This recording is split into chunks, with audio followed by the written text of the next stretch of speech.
All right, let's get right into it. We're talking about one of the most iconic artifacts in the entire world, the Rosetta Stone. And it's so much more than just an old rock with some writing on it. This thing is the key that literally unlocked the secrets of an entire civilization. I want you to just imagine this for a second. You're walking through these magnificent ancient temples. You're surrounded by these incredible detailed carvings, hieroglyphs, but you have absolutely no idea what any of them mean. Well, for over 1,400 years, that was reality. Ancient Egypt was silent. Its history and all its stories were just trapped behind a code nobody could read. So that brings us to the big question, right? How did this one single broken piece of stone, found completely by chance, become the master key to figuring it all out? Well, that's the incredible story we're going to get into. Now, to really appreciate the breakthrough, first we have to understand how all that knowledge was lost to begin with. This wasn't something that happened overnight. It was more like a long, slow fade into total silence. So, by the 4th century AD, hieroglyphs were already pretty rare. Then you get to 394 AD, and we have the last known inscription ever carved. And after that, poof, it's gone. The knowledge just vanished. For centuries, scholars could only guess what the symbols meant, and most of them thought they were just magic symbols, which, sent everybody down completely the wrong path. The language of the pharaohs was basically dead. And it would have stayed that way until a moment of pure, dumb luck more than 1,000 years later, right in the middle of a war. This is the story of how it was found. So, picture this. The year is 1799. Napoleon's army is in Egypt. There's this French officer, Pierre-François Bouchard, and he's got his men working on a fort near a town called Rosetta. They're tearing down an old wall, and that's when they find it.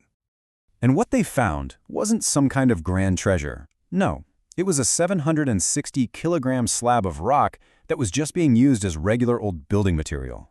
But Bouchard, he saw those inscriptions, and he just knew, this could be something really special. And this is the reason it was so important. The stone had 3 different bands of writing on it. At the top, you had those picture-like hieroglyphs that everyone had seen but no one could read. In the middle was a different script called Demotic, which was a more common form of Egyptian writing. And the bottom? Well, the bottom was an ancient Greek, a language that scholars could read. The light bulb went off immediately. Could this be 3 translations of the exact same message? But before the code cracking could even begin, the stone itself became a spoil of war. When the French lost to the British, there was this big argument over all the artifacts the French had collected. In the end, the French had to give them up. And in 1801, the Rosetta Stone was handed over to the British and shipped off to London. So, with the stone now sitting in the British Museum, this incredible intellectual race to decipher it kicks off across Europe. And this was never just about one stone. This was about unlocking an entire civilization. So how in the world did they do it? Honestly, it was a brilliant piece of detective work. First things first, they translated the Greek text. That gave them a baseline. Then came the key clue. Someone suggested that those oval shapes, called cartouches, in the hieroglyphs probably contained royal names. So by matching the Greek name for Ptolemy, Ptolemaios, to the symbols in one of those cartouches, they could start assigning sounds to the pictures, and that was the breakthrough they needed to start building a phonetic alphabet. Now, this race was really driven by 2 main rivals. Over in England, you had Thomas Young, who made some huge early discoveries. He was the one who figured out that the Demotic script wasn't just symbols, it was partly phonetic. But the person who really took it all the way over the finish line was a brilliant French linguist named Jean-François Champollion. He identified the name Cleopatra, and then, this is the crucial part, he proved his new alphabet actually worked on the names of much older pharaohs who weren't Greek at all. And you can kind of see the process unfold here. On the left are some of those early attempts at building an alphabet.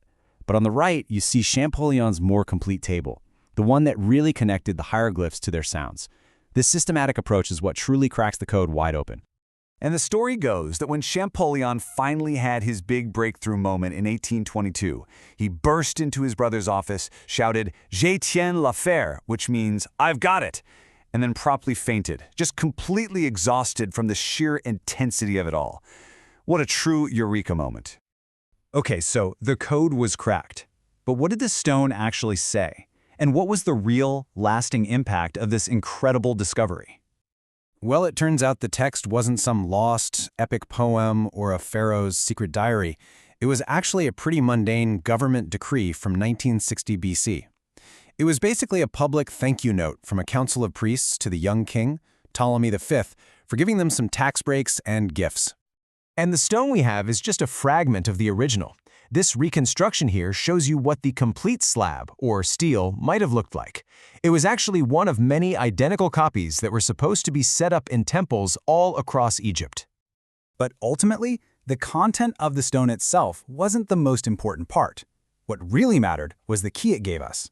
With this new understanding, scholars could finally read thousands of other inscriptions on monuments, on papyrus, in tombs.